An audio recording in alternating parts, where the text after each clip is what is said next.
Test করা হোক যে আসলে এ বাচ্চা বাবাকে। মেয়েটা তার এই নানার সাথে রাতের বেলা ঘুমায়, হিজাব পরো না, অন্য মেয়েরা হিজাব পরে, তুমি বুরকা পরো না, অন্য মেয়েরা বুরকা পরে, কারণ তার চলাফেরা সম্পূর্ণ আলাদা ছিল। আমরা তাকে কন্ট্রোল করতে পারতেছিলাম না। আপনারা অপরাধী খুঁজে বের করার আগেই যদি আমাকে অপরাধী বানিয়ে ফেলেন, তাহলে তো আসল অপরাধী পার পেয়ে যাবে। সামাজিক যোগাযোগ মাধ্যমে আমাকে নিয়ে একটা বিষয় ভাইরাল হয়েছে, বিভিন্ন পত্র পত্রিকায় সেগুলো হয়তো প্রচার হচ্ছে। তো আমি আপনাদের বলবো যে এই বিষয়টার সাথে, যে বিষয়টা মেঘলা নামক একটা মেয়ে এবং আমার ছবি দিয়ে যে একটা অপপ্রচার করা হচ্ছে, অপবাদ রটানো হচ্ছে, এটার সাথে আমি কোনোভাবেই সম্পৃক্ত না। জীবন অবাক না করলে কে করবে? 28% মিল্ক ফ্যাটের অবাক করার সাথে ফ্রেশ মিল্ক পাউডার। জীবন অবাক করুক প্রতিদিন। আমি এটার বিষয়ে কিছুই জানি না। আমি যদি বলি তাহলে বলবো যে এই মেয়েটা আমাদের এখানে পড়াশোনা করেছে, গত বছর পড়েছে এবং এর আগের বছরও পড়েছে। তো এর আগের বছর পূর্ণ বছর পড়াশোনা করার পরে সে আমাদের মাদ্রাসা থেকে চলে যায়। তো পরবর্তী বছর যখন মাদ্রাসা শুরু হলো, তখন আমরা খোঁজ নিয়ে জানতে পারলাম যে কে কে আসে নাই। তো যারা যারা আসছে না তাদের মধ্যে সেও একজন ছিল, যে সে এখান থেকে চলে গেছে অন্য কোথাও। তো খবর নিয়ে জানতে পারলাম সে ঢাকা চলে গেছে, তার বাবা মার সাথে থাকে। সে যখন ঢাকায় চলে গেল আমরা শুনলাম, তখন আমরা কিছু বলি নাই, ঠিক আছে, ঢাকায় তো পড়াশোনা বেশি হয়, তাহলে পড়ুক। আমরা আমাদের ক্লাস শুরু করে দিলাম। কিছুদিন যাওয়ার পরে দেখলাম আবার এই মেয়েটা আমাদের মাদ্রাসায় আসছে।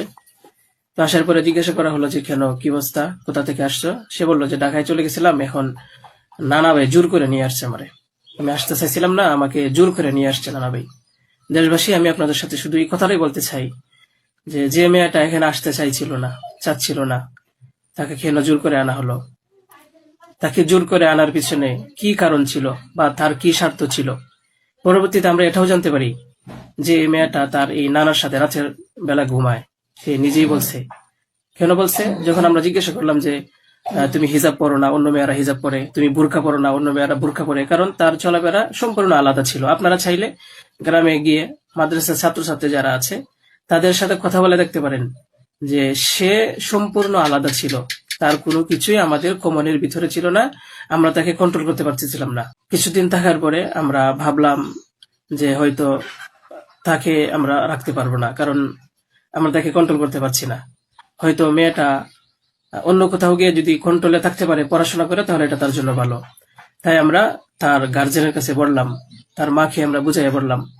আমাদের উদ্দেশ্য এটাই ছিল যে তার মা যেন তাকে বুঝিয়ে বলে যায় যে হুজুরের কথা মেনে চলবা, মাদ্রাসার নিয়ম কানুন মেনে চলবা, এই কথাগুলো উনি বুঝিয়ে যাবেন। কিন্তু উনি কি করছেন যে ওনার মেয়েকে উনি বলছে যে না, আমি এখানে রাখবো না, নিয়ে চলে যাব। তো আমাদের এখান থেকে প্রায় 5-6 মাস আগে আমাদের মাদ্রাসা থেকে নিয়ে চলে গেছে। হয়তো পরবর্তীতে খবর নিয়ে জানতে পারলাম সিলেটে যেখানে উনি থাকে সেখানে নিয়ে গেছে। তো নিয়ে যাওয়ার পরে এখন কিছুদিন আগে আবার আসছে, এসে বলতেছে যে এই দুর্ঘটনা, যে খুব বড় সমস্যা। যে কথাটা শোনার পরে আমার মতো একজন সাধারণ মানুষ, আমি আর সহ্য করতে পারছি না, আমি আর নিজেকে ঠিক রাখতে পারি নাই।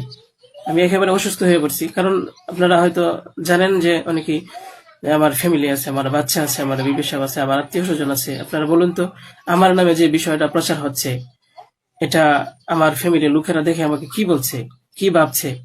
আপনারা সঠিক তদন্ত করুন। আমি কখনোই দেশের আইনের প্রতি অবাধ্য না, আমি শ্রদ্ধাশীল।